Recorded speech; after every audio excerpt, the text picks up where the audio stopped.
why don't you talk a little bit about your experience taking the apps on the phone, why you do that, what you feel is the benefit to you and the borrower from that? Because more often than not, I see people, in my opinion, misuse the link to their application as a prospecting tool, which in my opinion, it's a fulfillment tool. It's to make our job easier on getting information into our documents, but it was not designed, nor does it solve the problem of prospecting, right? And so I feel like it's heavily misused, but a lot of people still lean on that and feel like if somebody's not willing to do that, they're disinterested. So I'd be curious about your take on that. Yes. So honestly, the reason why I do the 1003s myself is because I'm building rapport. Sending a link does not build rapport. And the more that you get upfront from your client, the better chances are they're going to want to work with you, period. And keep in mind, we get licensed to learn what a 1003 is. Clients are not licensed.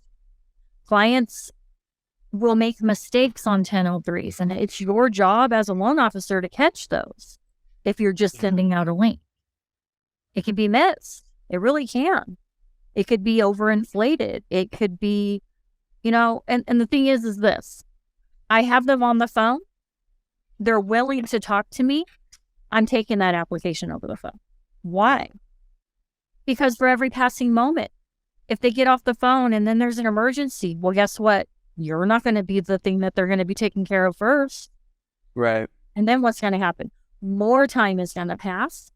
And they might change their mind. Maybe they're speaking to another lender that, guess what, is going to take the time to do a 1003 over the phone like me. And then guess what? They're building the rapport. So what's that mean? You just lost business. Yeah. It's leaving a loose brick in the wall for somebody else to come through and get it. That's interesting. I really like that. I think it's healthy for. I mean, clearly, it's more front end work, right? But I was at a mastermind last week with McBillion, and there was one of the speakers there, Barry Baumgardner, who runs Sage Entertainment. That's the company that does all of Tony Robbins, Dean Graziosi, Russell Brunson, that she coordinates and throws all their events, their live events, right? So this is like unleashing the power within, all this UPW live, all the stuff that Tony does, which is massive.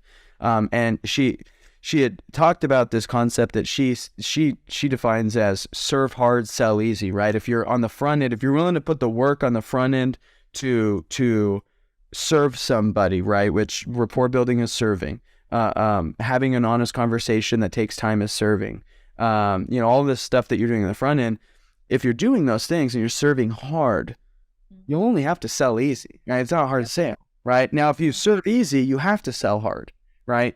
And so that's the problem a lot of people don't really think about is if you're having a difficult time working any traffic source, I don't care if it's referrals, leads, organic stuff from video marketing, if you're having a hard time selling, then you're not putting enough pressure on serving. Because if you serve hard, then you sell easy, right? And so that really, I was like, oh my God, what a beautiful and poetic way to define that issue for that a lot of people encounter. So that's very qualitative, and I think that you're having phenomenal conversations with people. So it's clearly showing, you're going from right around